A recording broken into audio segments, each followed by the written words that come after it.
So my name is Justine Wiltshire Cohen. I am the founder and owner of Down Under School of Yoga.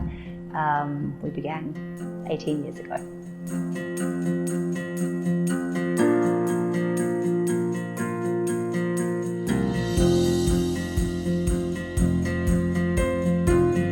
The pandemic really tested the soul, I think, of a lot of organizations. And what you saw is we were all given the same advice.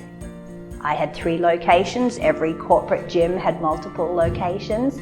Pandemic removes those, so you don't have anywhere to hold class. So of course, you would take your 3 9:30 a.m. classes, reduce it to 1 9:30, fire 2/3 of your staff, furlough them, get rid of all your managers because nothing to manage, and basically take your student body and funnel them into the 1 9:30 class, etc. through the day.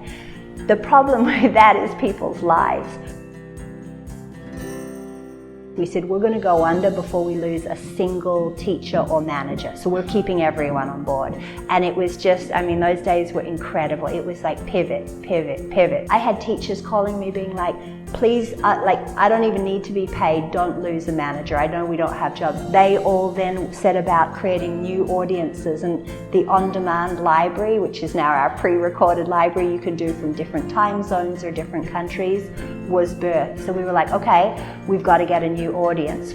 Fortunately, we have such famous teachers of different lineages at Down Under that we were able to start going out and drawing an international audience. People from Europe and Asia were like, oh my God, I can study with Natasha and these various teachers who, you know, they'd never had access to. It was just the most amazing example of when faced with total obstacle and challenge, you really see the people who are like, have each other's backs.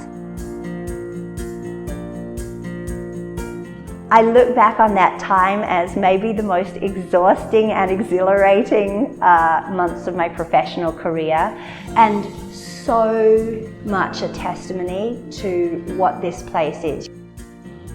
We actually started Down Under 18 years ago in a church hall, malfunctioning heat. The reverend's dogs were walking through, you know, half the time something would happen and we'd have to peel out onto the road with the, continue doing class on the grass. We would do speaker series and potlucks at people's houses, and this, you know, it was just this very authentic community. Early on we said, you know, we're not going to be selling $150, you know, yoga pants for a practice that's meant to eschew materialism. Like, how about we just make this a place of teaching and learning? And that became a big piece of our identity. And even where people had incredibly different ideas, there was this tenor of, tell me more, let me listen. Let me kind of understand better where you're coming from.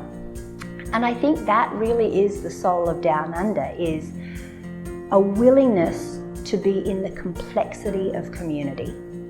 Everyone says they want community. It's sort of like, you know, in Obama, it's like, you have to really want democracy because it's complicated. Everyone's like, oh, I love community. You know, you have to really want community because it's compromise. It's a collective.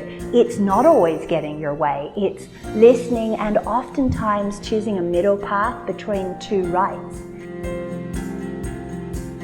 Can you imagine taking a group of teachers whose entire understanding of their profession is creating space in a room, eye contact? Some of our teachers teach almost entirely through physical adjustment and connection. And then suddenly they're given a computer and said, recreate that, would you? Or when they do come back into the room, could you actually have a headset on you? So that lovely organic connection, could you learn to do that with just the thing sitting right there? Oh, we're masking. Okay, could you not only demo for the people online and you might, could we slap a note? I mean, can you imagine? It was just the ultimate test of, can you adapt? Can you be flexible? No pun intended.